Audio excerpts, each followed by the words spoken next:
Total Drama Island is one of the more iconic shows from Cartoon Network and or Fresh TV's mid-2000s era. So popular, in fact, that it was able to get 5 normal seasons, 2 spin-offs with the Redonkulous Race and Total Drama-Rama, and a 2-season revival series of sorts with the original island being used again. Which is why in this video I'm going to be covering the entire story of the original Total Drama Island season from the start to the finale. And don't be a stranger to hitting that like button and subscribing down below if you'd like to see more of these types of videos on other Total Drama seasons or just other shows in general. Now, for a bit of background context, Total Drama Island is a reality TV show that takes place on an island in Muskoka, Ontario, Canada called Camp Wawanakwa, where 22 teenagers grouped in teams of 2 get a chance to win $100,000 by competing through various dangerous, embarrassing, or gross challenges, with at the end of each episode a losing team having to vote off who they believe to be the weakest link. And the person with the most votes gets kicked out of the competition and can no longer win the cash prize. All of this was thought up by the show's host, TV personality Chris McLean, who had previous works in the industry like starring in a film about badminton, was in a boy band called Fametown, and partook in a figure skating show. Now with Total Drama Island, Chris has complete creative freedom being the writer, director, and of course main host. Now for the episode contents themselves, the first episode, dubbed Not So Happy Campers Part 1, works as the introduction to the giant cast of characters before everyone actually competes in their first challenge. In order, we first meet Beth, then DJ, Gwen, Jeff, Lindsay, Heather, Duncan, Tyler, Harold, Trent, Bridget, Noah, Lashana, Katie and Sadie, Ezekiel, Cody, Eva, Owen, Courtney, Justin, and Izzy. All of these characters having very distinct personality traits / stereotypes about them, some more extreme than others. Beth's a nerd wannabe, DJ is a very strong and athletic guy, but is easily frightened and loves to befriend animals. Gwen is a goth, but still pretty normal when interacting with others. Jeff is a party animal. Lindsay is a dumb blonde. Heather is the bossy mean girl / main antagonist for the season. Duncan's a troublemaking delinquent that eventually develops a bit of a soft side. Tyler claims to be a jock, but has almost no hand-eye coordination. Harold is more or less Napoleon Dynamite in cartoon form. Trent's the classic cool guy who loves to play the guitar. Bridget's a relatively normal girl who enjoys surfing more than anything. Noah, fitting to his name, is a sarcastic know-it-all. Lashana is normal but isn't afraid to get loud and excited when happy or pick fights with those who try to cross her and those she likes. Katie and Sadie are 2 best friends who dress exactly the same and have slightly more intelligence than Lindsay. Ezekiel is a homeschooled country boy with some pretty outdated worldviews. Cody is a bit of a geek who thinks he's a ladies' man but fails in almost all of his efforts. Eva is a hot-tempered muscle woman who doesn't get along well with others. Owen's a super friendly guy with a larger-than-life appetite, an appetite that usually gets him into trouble. Courtney is relatively normal but extremely uptight and always follows the rules. Justin's a male model who rarely speaks, yet is apparently so pretty that even the island's wildlife fall for him. Then of course Izzy. She can be normal at times but is usually a magnet for chaos. After everyone arrives, Chris divides the group into the teams of the Screaming Gophers and Killer Bass. Beth, Cody, Gwen, Heather, Justin, Katie, Lashana, Lindsay, Noah, Owen, and Trent are on the Screaming Gophers, with the remaining 11 campers being on the Bass. This decision briefly leaves the best friend duo of Katie and Sadie depressed because they aren't on the same team. Soon after, everyone gets a tour of the general island, seeing the cabins they'll sleep in and the mess hall where their meals will be prepared by Chef Hatchet, an ex-military hardass who acts as Chris's second-in-command in many episodes. Now comes the time for the first challenge, which DJ isn't too scared of since it's the very first one, only for him to find out he and everyone else will have to jump off a 1,000-foot cliff and land in a very specific safe zone to advance further. On to Not So Happy Campers Part 2. Everyone is justifiably afraid to jump off the cliff, though most of the contestants just do it, the few exceptions being Beth, DJ, and Courtney. Izzy and Katie also swap teams, so Sadie and Katie can be together on the Bass, by the way. At one point, both teams are tied and it comes down to Owen landing safe, which he's able to do and gain an advantage for his team in the second part of the challenge, building a hot tub. Said advantage is allowing the Gopher team to carry the hot tub parts back to camp in pull carts, while the Bass team has to drag everything there by hand. To not much surprise, the Gopher team was able to build a more successful hot tub and win the challenge. The Bass initially think either Courtney or DJ should be voted off due to being the only ones who refused to do the cliff jump. However, after Ezekiel's misogynistic comments toward his female teammates, they quickly turned on him, leading to him going home that same night. The big sleep starts off with Chris getting all the campers purposely tired through a long run into a breakfast to make it harder for them to stay awake in the big sleep challenge, where whoever stays awake the longest wins it for their team. routine. Gwen and Trent quickly become to bond with one another during this challenge while they try to stay awake. Owen went on a sleepwalking journey, and Heather was able to form an alliance with Lindsay and Beth through manipulation and then stole Eva's MP3 player, as a cunning strategy to get a strong player eliminated through her quick temper. The challenge lasts for over 2 full days, with Duncan and Gwen being the last two standing at one point. However, Gwen ends up taking the win after Duncan falls asleep on the toilet during a bathroom break. The Bass lose again and decide on getting rid of Eva due to how hard she freaked out when she couldn't find her MP3 player. Dodge Brawl opens with the campers eating at the mess hall, still very tired from the previous challenge. Here we learn the campers will be competing in a dodgeball tournament for elimination. Noah offers to sit out for pretty much the entire game on the Gophers side since they had an extra player. And at first, this seemed to be the most ideal decision because the Gophers seemed to be dominating for a bit, mainly thanks to the power of Owen's throws and the unorthodox throwing style of Cody. Tyler tries to lead the Bass to victory, but his even more unorthodox playstyle just made things worse for his team,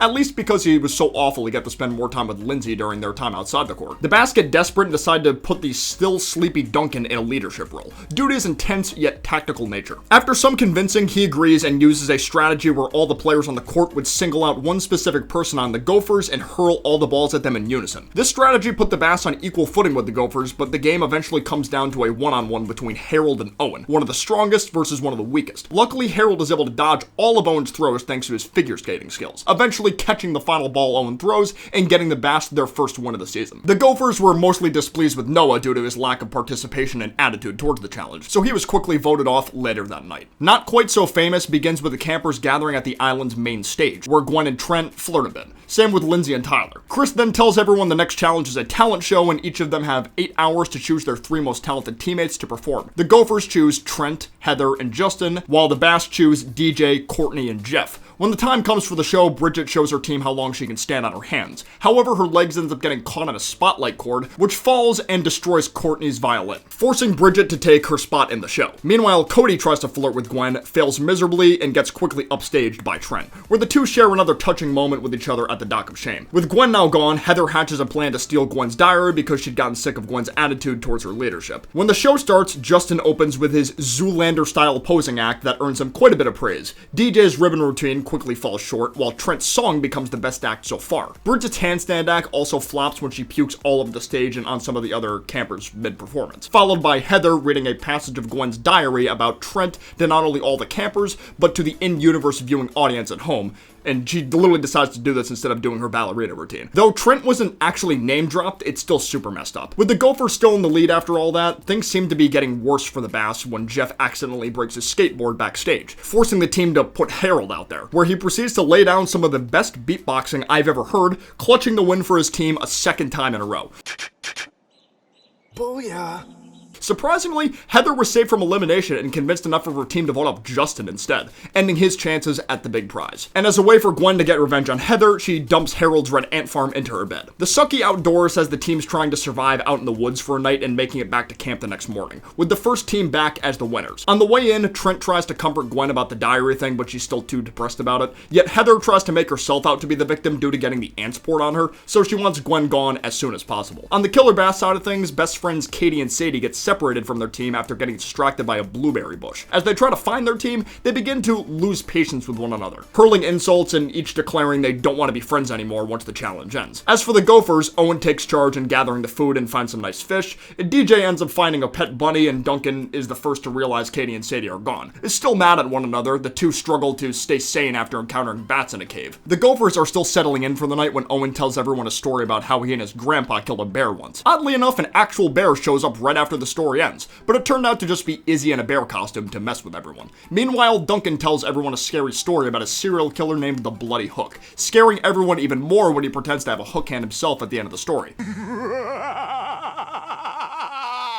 Courtney calls him out on his behavior, but quickly jumps into his arms out of fear when the wilderness starts making noise, much to Duncan's pleasure. As the Bass try to knock out for the night, Bridget leaves to go to the bathroom, but a bat flies into her face, causing her to accidentally knock an ember from their campfire onto their tent, destroying their shelter for the night. And to make matters worse, it starts to rain. The Gopher team tries to take it easy again after Izzy's reveal, only for an actual bear to show up for real this time, forcing the entire team to spend the night in a large tree to keep their distance from this bear. The next morning, both teams make a mad dash back to camp, with the Bass getting there first. first. However, Katie and Sadie were not with them, so the win didn't count. The two friends do eventually return to camp and reconcile with one another, but their team is not pleased with them because they're the reason they lost, leading to Katie in particular getting voted off the island and resulting in a very sad goodbye between the two friends. Phobia Factor takes place just minutes after Katie's elimination, with Sadie still crying her eyes out. Bridget tries to comfort her by bringing her back to the campfire with the other Bass members. And the Gophers show up too with a green gelatin dessert with a gummy worm inside to, say sorry, which both Courtney and DJ have a distaste for, leading into everyone confessing what they fear most in the world. Tyler's afraid of chickens, Owen and Izzy are afraid of flying, and Duncan has a phobia of Celine Dion music store standees, just as some examples. That looks really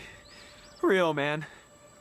Dude, she's made of cardboard! Get in the game! And because Chris is watching them at all times, he decides to make the next morning's challenge one where each camper has to face their worst fear. Characters like Lindsay, Sadie, Owen, Izzy, and Beth are able to conquer their fears, while others like Lashana, Cody, Tyler, and Jeff aren't as lucky. A bit of a wedge is created between Gwen and Trent's relationship too, when Trent fails to keep Gwen company while she's buried underneath the beach. This happening because Trent was being chased by a scary mime. Both of them earn points for their team, but Gwen is not too happy with Trent for a bit. The Bass winning the challenge comes to either Courtney facing her green jelly fear or Tyler facing his chicken fear. But she's too scared to jump in and he's too scared to last in the chicken pen. But it more so came down to Courtney because her challenge was worth more points. However, in a shocking turn of events, Tyler is the one voted off, leaving the dock of shame in tears and riding back home in a boat filled with chickens. Up the creek follows the campers and taking canoes to a nearby island called Boney Island, where they'll have to make the biggest bonfire they can, then race back to camp to win. Also, nobody is allowed to take anything from Boney Island or they'll be cursed forever. Everyone hears these directions except Beth, who was in the bathroom at the time. Cody gets lucky for once and earns a spot with Gwen in a canoe, much to her disappointment, while Trent ends up with Lindsay and Beth. Jeff also fails in trying to get Bridget to be his partner, this being because of the horrible cheesy love note he sent her. Even DJ couldn't believe how bad it was. On their way there, Cody continues to make moves on Gwen, but eventually takes the L because he realizes how into Trent she is. So he does the admirable thing and says he'll put in a good word for her to Trent because he does genuinely want Gwen to be happy. When the campers arrive on the island, they're chased by giant woolly beavers and geese for a while, where Trent and Lindsay get stuck in quicksand and Jeff injures his leg. Thankfully, both parties were able to pull it together for the most part. As for the fire challenge, the Bass are in the lead for a bit thanks to Duncan using a lighter, so the Gophers have to do it the old-fashioned way for a bit. And while looking for wood, Beth finds an artifact from the island that she decides to keep. Meanwhile, Cody puts in the good word for Gwen to Trent, which Trent respects and admires greatly. As for the Bass, Harold gets impatient with the size of the fire and decides to throw in the team's canoe paddles to make the fire bigger, which gets everyone very upset at him. And this ended up being all for naught too, because Izzy made a fire starter out of tree sap that easily won the Gophers this portion of the challenge. She also says she had a similar experience like this when she trained in the reserves and blew up a kitchen with the RCMP still looking for her. As the Gophers make their way back to camp, the Bass struggle to figure out how they're going to get back with no paddles. Luckily, Big DJ steps up to the plate and uses his immense strength to push paddle all the canoes and his teammates back to camp without losing any energy, earning the Bass the win. Later at the elimination ceremony, it comes down to Izzy and Lindsay as the loser. But before a decision is made, the RCMP shows up and chases Izzy off the island, effectively removing her from the show. Paintball Deer Hunter opens with Heather bossing around Lindsay and Beth to heat up the shower for her, which causes a giant line for the girls' bathroom because of how long Heather takes. Soon after, Chris summons everyone through the loudspeaker and announces the next challenge. A paintball hunt with some contestants on each team being hunters and others playing the role of deer. Harold, Jeff, and Bridget are the hunters for the Bass, while Owen, Lashana, Beth, and Lindsay hunt for the Gophers, leaving the remaining campers as deer. DJ in particular takes his role as a deer a little too seriously, and same goes for Owen in this hunter role. Very fitting for these two to be dealing with each other through most of this episode, and given the context. Heather's ego is inflated to the max here when she forces Lindsay and Beth to protect her all game instead of hunting for the Bass deer, even having Beth leave the woods and steal chips from Chef Hatchett's kitchen. Plus, when Beth returns with these chips, Heather doesn't like the flavor Beth got and wants her to go back, leading Beth to her breaking point and standing up to Heather once and for all, using Heather's least favorite word. The N-word. At one point, Cody encounters a bear and is attacked because it thinks he's actually a deer. The entire challenge ended up being a total mess with tons of friendly fire between the Gophers in particular, resulting in the Bass team winning, and Cody getting eliminated because a lot of people just didn't really find him useful in challenges. Cody also found out Beth had taken something from Boney Island as he was wheeled out to the dock, likely believing it was partially Beth's fault he got attacked because of the Boney Island curse. If You Can't Take the Heat opens with Duncan waking up in the morning doing some push-ups, only to find Harold's dirty underwear on the floor. Repulsed by this, he scolds Harold about not picking up after himself. Harold claims the underwear isn't even his, so Duncan hatches a plan with DJ and Jeff to help teach Harold a lesson. Later at the mess hall, Chris tells everyone the challenge today is to cook a 3-course meal for him to eat. Whichever food tastes the best overall wins. Heather, of course, wants to take charge, which goes as well as you'd expect. Owen ends up getting attacked by bees and Trent is knocked out, so her teammates end up locking her in the freezer to get away from her. As for the Bass side, they do surprisingly well even with the other guys screwing with Harold the entire time, forcing him to put on a pair of underwear with hot sauce inside, wear his pajamas in the kitchen, and eat a sandwich with his underwear in it. When both teams finish their meals, Owen can't help himself and eats the entire prime rib, giving the Bass an almost free win and Beth outing herself about taking something from Boney Island when she used said artifact as a decoration for the meals. So although Owen probably deserved to go home the most for this challenge loss, Beth ended up getting the boot because everyone was convinced the reason they lost the past 2 challenges was because of Beth taking that thing from Boney Island. Ending the episode with the Bass guys messing with Harold one last time by carrying his bunk to the dock while he was naked, forcing him to confess about the dirty laundry and agreeing to be cleaner. Who Can You Trust opens with everyone eating leftovers from the previous challenge in the mess hall. Courtney getting into it with Duncan for a bit because he stole a cup, and Duncan teasing her more about liking him. Shortly after, the teams gather at the dock where Chris tells them this challenge is all about building trust. DJ and Duncan have to do a cliff climbing challenge against Gwen and Heather, with one climbing with the other holding their partner in place. Heather in particular uses this as an opportunity to mess with Gwen by pulling her skirt off one of the ropes. Even still, she comes out on top in this one. Meanwhile, Sadie and Courtney are having trouble in their apple slingshot challenge due to Sadie's horrible aim and lack of listening to directions. At one point during the downtime, DJ has Jeff looked after his pet bunny, which seems to go fine at first until the poor thing is eaten alive in a tragic yet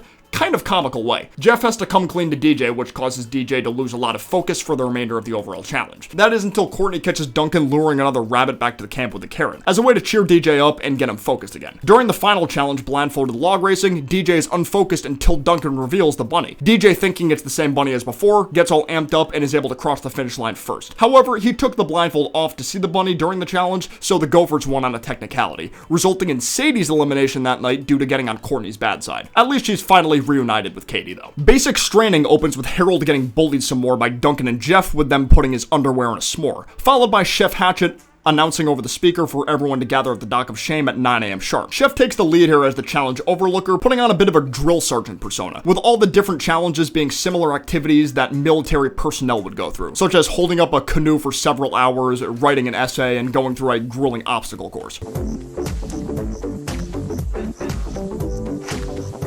All the while, Duncan is constantly testing Chef and Courtney's patience, getting under Chef's skin so much that he ends up getting a solitary confinement punishment in the boathouse. Courtney checks in on him where they bond a little, Duncan even convincing her to break some rules with him, specifically stealing some of the good food that Chef and Chris get to eat. They bring all the food back to share with the rest of the campers in the cabins. Courtney in particular still on a life high after breaking some of the rules and eating a bit too fast. She gets sick for a bit and talks some more with Duncan about how much fun they had, followed by the two sharing their first kiss of many. DJ and Jeff hype up Duncan for this, but Harold is pissed. Seeing how someone as mean as Duncan was able to pull someone like Courtney, he was not happy with it one bit. The next morning, the remaining campers for the challenge are tasked with hanging upside down from a tree. It comes down to Jeff and Gwen, but Jeff starts getting dizzy and falls, earning the Gophers a win and the Bass a trip to the elimination ceremony. It comes down to Harold and Courtney, and shockingly, Harold ends up being safe. Courtney gets booted, but not before having a heartwarming goodbye with Duncan. After this, it's revealed Harold tampered with the votes to get Courtney voted off to get back at Duncan for all the harassment. Well played, Harry. Well played. XTreme Torture opens with Chris flying a plane close enough to the camp and waking everyone up, announcing all the challenges today will be extreme, such as sofa bed diving, moose riding, and sea-doo water skiing. The winning team not only gets invincibility, but access to a state-of-the-art mobile shower. Later on in the mess hall, Chef Hatchet finds a haiku love note from a secret admirer. After quickly throwing it aside, Gwen and Bridget notice it and think it's for each of them, from Trent or Jeff respectively. This causes a brief issue in their friendship when they try to prove which of the guys wrote it. Trent didn't, and unfortunately didn't do well in his sofa skydive challenge either, landing right in the sand because he never deployed his parachute. Meanwhile, Jeff also ate it hard in the moose challenge, not even knowing what a haiku is. The final challenge comes down to Duncan and Harold versus Lindsay and Heather. Harold was doing well at first until he got distracted when Heather's top came off, allowing Lindsay to easily beat Duncan by grabbing enough flags. The Gophers got to enjoy the shower, and Gwen and Bridget learned through Chris that the love note they found was intended for LaShawna. However, they still couldn't figure out who actually wrote it. At the elimination ceremony for the Bass, Harold gets the boot for losing in the flag challenge, and on his way to the Dock of shame, he reveals he was the one who wrote the poems to Lashana, allowing the two campers to share a goodbye kiss before he leaves. However, Lashana was not very happy to learn Heather had seen Heather topless, so the two of them get into it a bit that night. The Brunch of Disgustingness is the episode that officially dissolves the Killer Bass and Screaming Gopher teams. Now it's a battle between the dudes and the ladies. Chris has all the girls move into the Gopher cabins while the guys move to the Bass cabins. The guys are able to bond very quickly over drinks, music, and burps, while the girls have a bit of trouble getting along. Heather tries to get Bridget on her side with Lindsay, but Gwen and Lashana want Bridget on their side. Bridget does choose the Gwen and Lashana side, which causes an inevitable divide in the team. It really didn't matter what side she chose. Later, everyone rendezvous to the mess hall where Chris announces the Brunch of Disgustingness challenge. Everyone has to eat insanely gross meals like bowl balls, grasshopper pizza, earthworm spaghetti, and more. Tensions do get high at points even on the guys team when Jeff gives Bridget encouragement on the bowl ball section, though the guys are able to make up extremely quick. When both teams are tied towards the end, it comes down to Owen and Lashana competing in a blended cockroach shot challenge, with whoever is able to take the most shots wins it for their team. Owen is able to win to not much surprise, but everyone starts puking like crazy from all the garbage they had to eat prior, with the guys taking their reward in a luxurious boat retreat and the girls still having trouble getting along with one another. No Pain No Game starts off with the ladies relaxing by the dock, but are rudely interrupted by the guys returning from their boat trip. Even when Owen tries to offer them some snacks, they're still super pissed that they couldn't go themselves. This is where Chris announces over the speaker that the teams are now completely dissolved and it's every camper for themselves, followed by the surprising return of former contestants Eva and Izzy into the competition to spice things up a bit. Eva's still as hot-tempered as ever, specifically targeting Bridget because she's the only girl left who was originally on the Killer Bass. Izzy, on the other hand, is still as unhinged as ever, claiming she took refuge in the forest while running from the RCMP. They tried, but being a wilderness survivor, I was swift-footed and avoided capture. After all that's settled, Chris gathers everyone to endure torturous challenges for 10 seconds each. Whoever can't last is up for elimination. These challenges include sitting in a tub of leeches, hot marshmallow facial, ice cream brain freeze, and getting shocked by electric eels. At one point, Trent tries to reconcile with Gwen about leaving her buried alive, which she's hesitant about at first, but does start to warm up to him a little bit again. Eventually, it comes down to Eva and Lashana. Eva was able to handle 10 seconds at a crate with a Yeti, while Lashana needed to last 10 seconds log rolling against a log rolling champion bear. Although she struggles at first, she's able to clutch the win for herself, allowing Eva to get eliminated quite easily because of how threatening she was to everyone else. Even had to get brought to the boat in a straitjacket. Search and Do Not Destroy opens with Gwen and Trent hanging out by the dock, Gwen in specific drawing a picture of Trent. It then cuts to the stage area where Chris is in a pirate uniform, announcing the challenge as a treasure hunt, where each camper has to find a key located in a dangerous place to open a chest. For instance, Owen's was tied around a bear's neck, Heather was in Chef's pantry, and Jeff's was inside the washroom septic tank. After Trent gets his key, he offers to help Gwen get hers out of a skunk nest. They decide to flush them out using water, which works, so Gwen thanks Trent with a kiss, which Heather sees from a distance. Threatened by the fact that they'll be able to form a couple's alliance, Heather devises a scheme to get them on each other's bad side. This being Heather tricking Trent into thinking Gwen can't stand him, followed by her kissing him too. Something that Gwen unfortunately sees. Gwen ends up going back to the cabin in tears where Lashana finds her and asks her what's up. Furious over Heather's actions, Lashana proceeds to tell everyone she can about what Heather did in hopes of getting her voted off that night. Only problem is, when everyone opens their assigned treasure chest, Heather wins an invincibility pass, leaving Trent as the next default to get booted. Oh, come on!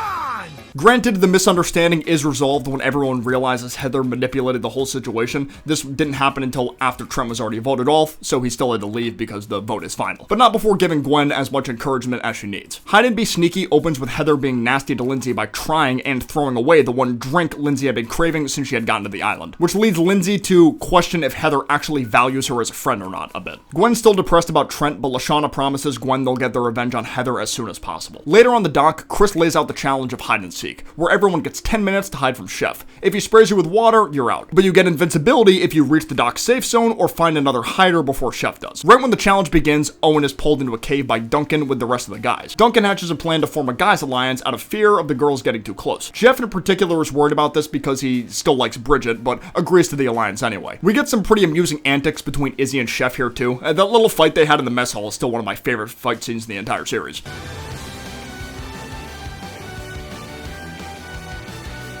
Lashana takes a different approach with her hiding spot by hiding in the lake using a hollow plant to breathe the surface air. Bridget tries to hide by the elimination area but gets sprayed by skunks in the process after knocking down some lights. Heather was able to gain invincibility as well by helping Chef find Owen and DJ, followed by Lashana getting invincibility at the end since she was so close to the dock safe zone the whole time. With Heather immune again, the guys' alliance decide to vote out Bridget since she's the most athletic and threatening in challenges of the remaining girls who can go. Jeff hesitantly agrees again, resulting in Bridget's elimination. However, Jeff claimed to have not voted her off because because that's his girl. The two share a nice goodbye, but the rest of the guys' alliance was not happy with Jeff's betrayal. So as a punishment, they force him to sleep outside, upside down, hanging in a beanbag from a tree. That's Off the Chain opens similarly to the previous episode, with Lindsay having to deal with more of Heather's nastiness, trying to get Lindsay to cut her dirty toenails. Ugh. Meanwhile, the guys are worried about Jeff's commitment to the alliance after they realize how depressed he is in the confessional, due to Bridget's recent elimination, of course. But their worries start to die down a little bit after Jeff gets distracted by the smell of morning bacon. Chris then calls everyone to the Arts and Crafts Center to tell everyone the next challenge is to build your own bikes and race for your lives. The loser of the races will go straight home with no elimination ceremony. Izzy gets her bike done super quickly and has Lashana go with her for a test ride, which gets so out of control they're MIA for the remainder of the episode, never even participating in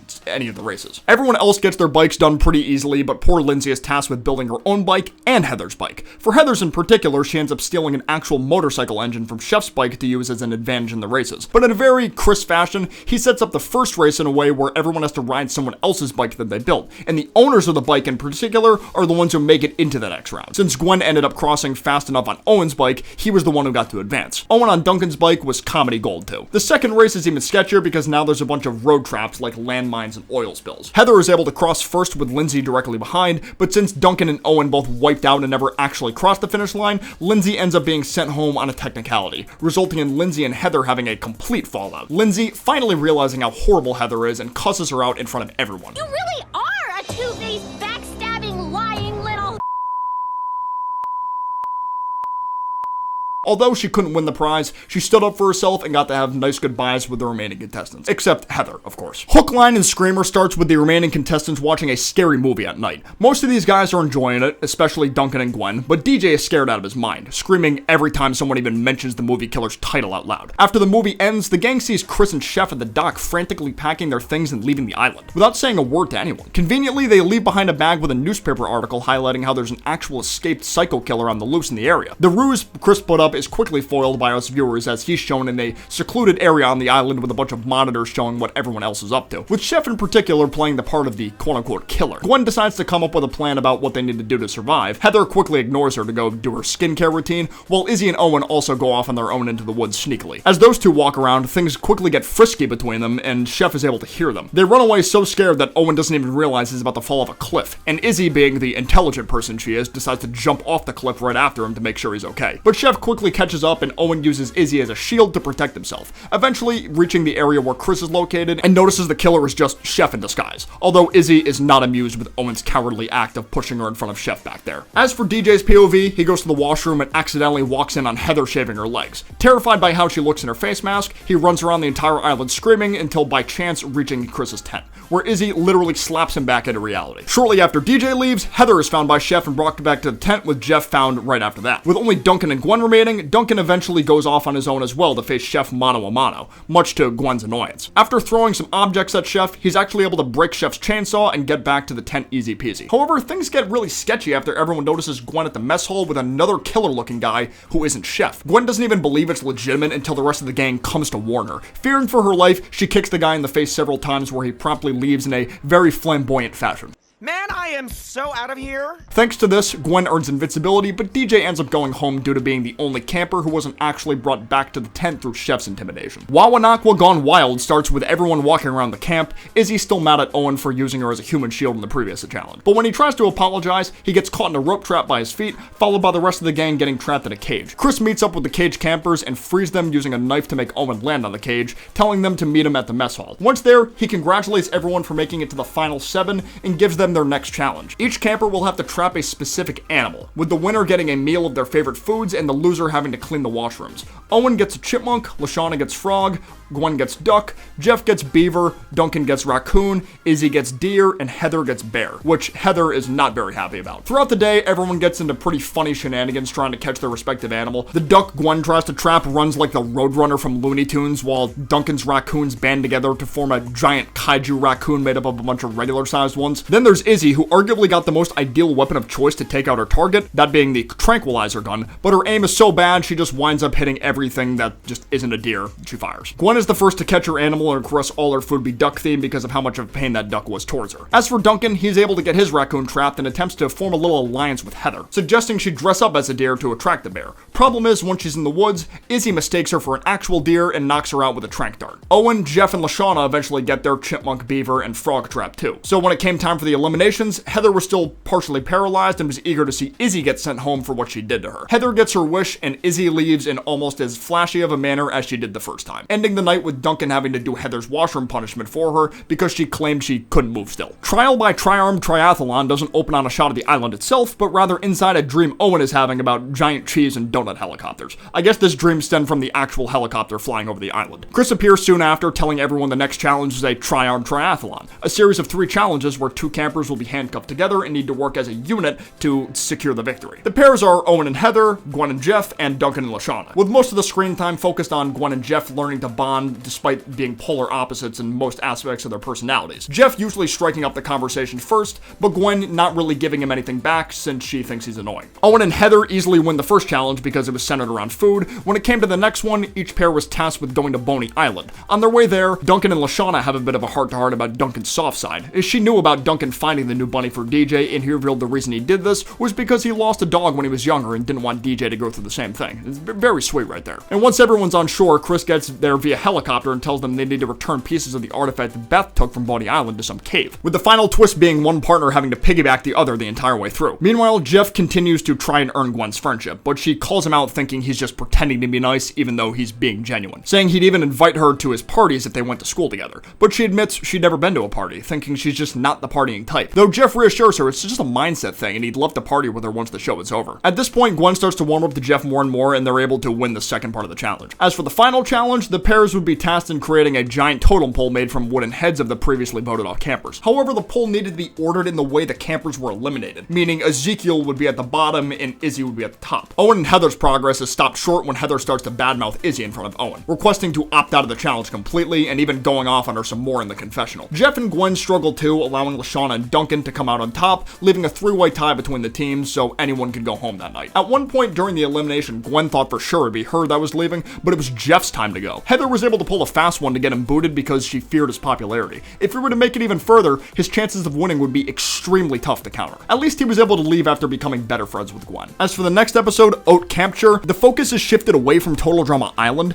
and is instead on a nearby resort called Playa de Losers, a super nice spot where every eliminated camper is taken to spend their time until the day of the final challenge, mostly focusing on the different takes from the eliminated contestants, about their time they spent on the show, their favorite moments they had, and who they believe deserves to win it all. Characters like Cody having completely healed from injuries, while Ezekiel tries to act all Hollywood even though he got booted first. My personal favorite was the game of cat and mouse between Courtney and Harold. She had found out Harold was the reason she got kicked off early and wanted to take it out on him. He felt bad for what he had done but couldn't suppress his urge to get back at Duncan that day. And once nightfall hits, Chris arrives at the resort and reveals that these guys get to decide who gets kicked off the island next. However, due to a terrible misunderstanding that got worse by the second, the losers ended up voting off Lashana just through mentioning her name, regardless of the context, resulting in one of, if not the most unfortunate eliminations in Total Drama history. Even she couldn't believe it, just shocked to the core all the way through. Camp Castoways has the final 4 swept away to another part of the island by a severe storm while they're asleep. They're so far away from the camp, in fact, that they think the area they're in is a totally new island, when in reality, it just looks super different because Chris used a bunch of props from a dinosaur movie to make them think they were somewhere else. Owen in particular starts to lose his sanity quicker than the others, camped out in an outhouse and befriending a coconut he named Mr. Coconut. Somehow grew a full beard in the span of a few hours too. I wish I could do that. Or just grow an even beard, period. At one point, Gwen and Duncan scour around for food and decide to ditch Heather to look for help. One of the few times Heather felt genuine fear in the competition thus far. Eventually, Duncan is picked up by one of the robotic prop dinosaurs in midair, and Gwen gets taken too after trying to save him. But they're eventually dropped and reunite with Heather and now Owen. All while these 4 are going through it, Chef and Chris are relaxing back at the other campsite, but surprisingly getting worried about the kids on the off chance a real bear could have gotten them or something. As for the 4 campers, they're forced into climbing up a nearby treehouse due to a large snake about to ambush them, where Owen suggests they get to know each other a bit more. Duncan reveals how he got sent to juvie, while Heather and Gwen apparently did some crazy things in the past too. The specifics of these acts are never said out loud though. After this, Owen drops Mr. Coconut on the snake so they can get back down. This is when the 4 of them go full warrior mode with the face paint and weapons, ready to take down whoever threatens their lives. But luckily, after not much searching, they reunite with Chris and Chef back at camp, where Chris forces them to walk back the rest of the way even after it starts to rain again. As for the eliminations, none of the real contestants got booted, but Owen did have to say goodbye to Mr. Coconut, who had a one-way trip into the lake.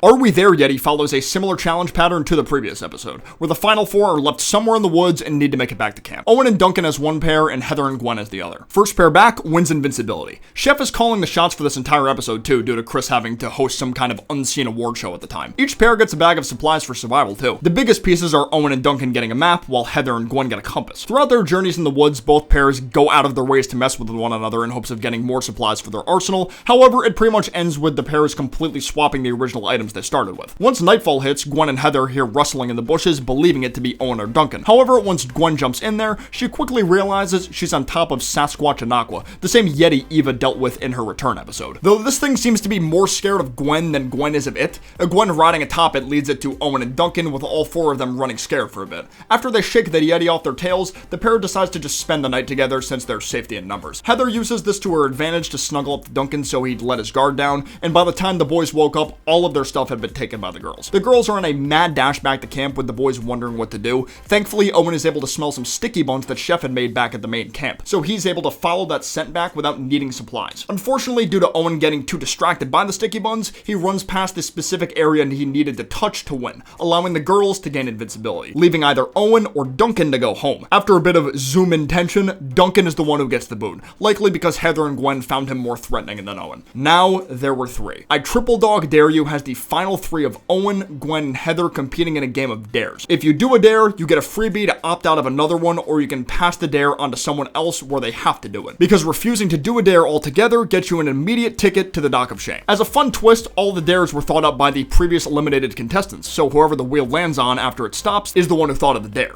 Most of these dares were in the disgusting side rather than the painful or embarrassing side, with a lot of the gross ones involving Owen's body. Not gonna lie, when Owen ate that wad of Harold's chewed gum, that almost had me gagging for the first time I watched this episode. Owen's able to rack up a ton of freebies because gross dares just don't bother him at all, leading to Gwen striking a deal with Owen that if he helps her take out Heather, she'll split the winnings with him. But even if she doesn't win, she'll buy him a box of donuts. Owen agrees and splits his freebies with Gwen, resulting in Heather getting pounded with dares left and right. At her limit, she's eventually hit with the most intense dare of all, courtesy of Lindsay, having her head shaved by Chef. Even as she's in the chair, she still can't decide whether to go through with it or not. She then kicks the razor out of Chef's hands before directly agreeing to the dare, but the razor lands on her head and shaves most of it off anyway. So even though she lost her hair, she still got sent to the dock of shame because she never formally accepted, leaving Owen and Gwen one step closer to the grand prize. The day for the final challenge was finally here. Owen and Gwen are called to a part of camp with a bunch of bleachers set up, congratulating them on making it to the final 2. Chris also welcomes back all the old campers to sit in specific bleachers, one representing Team Gwen and the other Team Owen. Each of them tell the world what they'd want to do with their winnings. Gwen says she'll still split her winnings with Owen and use the rest to travel, while Owen wants to throw the biggest party he possibly can and invite everyone he met on the show.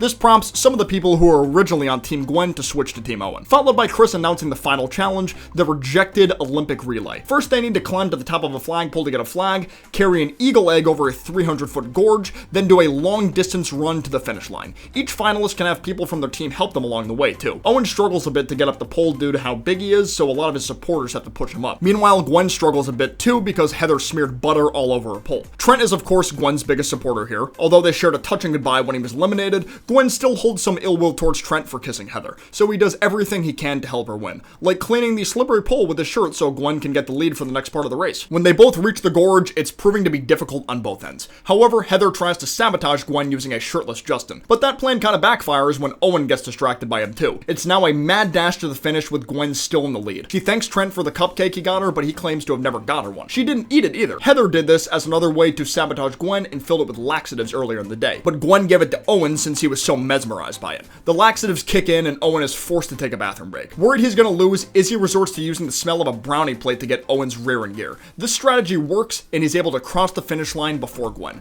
earning his spot as the first winner of Total Drama Island. However, TDI did have an alternate ending where Gwen won too, with the main change being Owen was just a few steps short of the finish line when he reached the brownies, leaving enough time for Gwen to cross first and be the winner. Trent and Gwen officially eventually start dating here too. But the Markovits beginning differed on the endings. In Owen's ending, it happened right after he won, but in Gwen's ending, it happened later that night when she got the big check. The kids then end the night off celebrating some more by throwing Chris into the lake and then trying to chase after Chef to do the same. But despite this episode being titled the very last episode, really, Total Drama Island had one final surprise in store for these 22 campers. Total Drama Island resumes shortly after the show's finale. All 22 campers are partying it up at Playa de Losers, just having a grand old time. This is when Chris decides to show up with a suitcase that he claims has $1 million in it, offering Owen or Gwen, depending on the ending, to compete for this $1 million prize. This is up for grabs for any of the other people too, actually. All they have to do is find wherever it's hidden on Camp Wawanakwa. But the thing is, if one of the finalists agrees to taking the challenge, then the original 100K prize goes down the drain. Owen, being the fun lover he is, decides to take the challenge and rushes off to camp.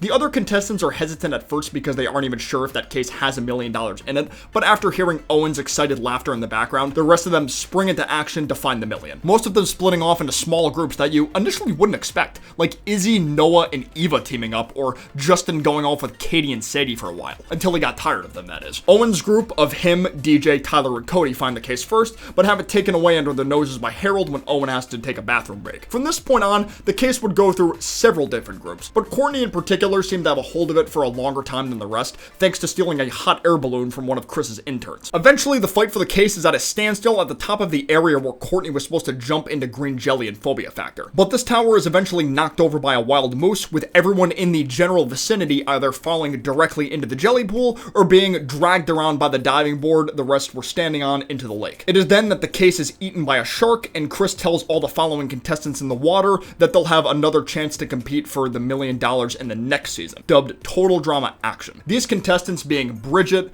Jeff, Izzy, Trent, Gwen, DJ, Owen, Heather, Lashana, Justin, Lindsay, Harold, Beth, and Duncan. Lights, camera, action.